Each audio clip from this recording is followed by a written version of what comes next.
High rice, আজ আমি আবার বীরভূম জেলার 51 একটি বিট কঙ্কালীতলার অলৌকিক কাহিনী এবং কঙ্কালীতলার ইতিহাস, কঙ্কালীতলা ভ্রমণ সেই নিয়ে একটি সুন্দর ভিডিও। তো ভিডিওটি তোমাদের সাথে তুলে ধরছি, তো তোমরা ভিডিওটি দেখো।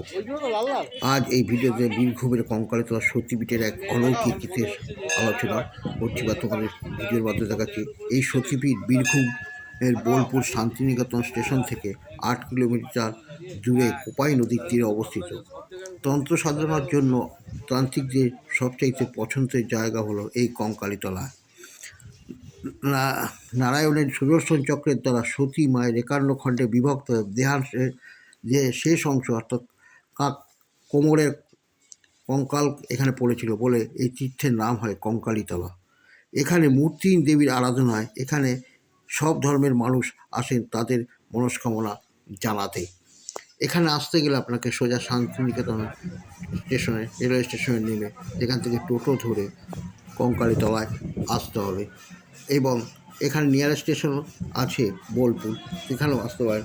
যাই হোক, এখান থেকে এসে সোজা মন্দিরে আপনারা পৌঁছতে পারেন। এখানে আসতে পারবেন হাওড়া থেকে সোজা কাঞ্চনজঙ্ঘা এক্সপ্রেস সকালবেলার থেকে এসে ট্রেনে চাপলেন, আবার এখানে বেলা 10টার মধ্যে পৌঁছে যাবে।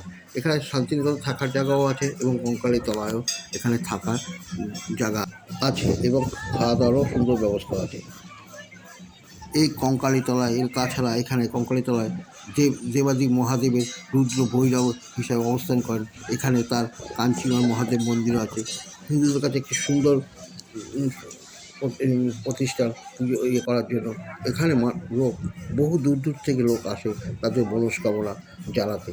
কঙ্কালীতলা আর একটি বৈশিষ্ট্য, এখানে খাওয়া দাওয়া হয়।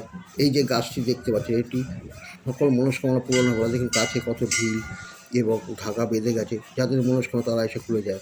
আজ শনিবার ছিল, দেখুন কীরকম ভিড় হয়েছে কঙ্কালীতলায়, আপনারা দেখতেই পাচ্ছেন।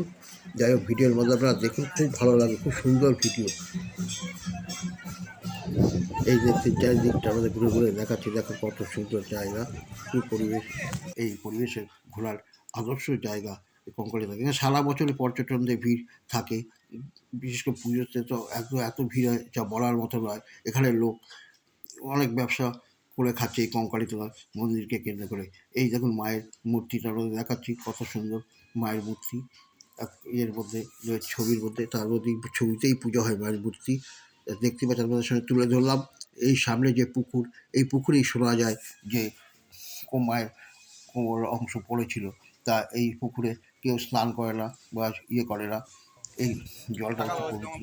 এই দেখছেন সামনে আবার কোপাই নদীটা এখন কত সুন্দর করেছে। আগের বছর থেকে তার চেয়ে খুব ভালো করেছে। এই দেখুন সামনে ডান দিকে দেখতে পাচ্ছেন, এইখানে সন্ধ্যা আরতি হয় কোপাই নদীতে। তো খুব সুন্দর দর্শন হচ্ছে। আপনার সময় পেলে এই কঙ্কালীতলায় একবার ঘুরে যান, খুব সুন্দর ধর্মীয় অনুষ্ঠান, হিন্দুদের একটি সুন্দর একটি জায়গা।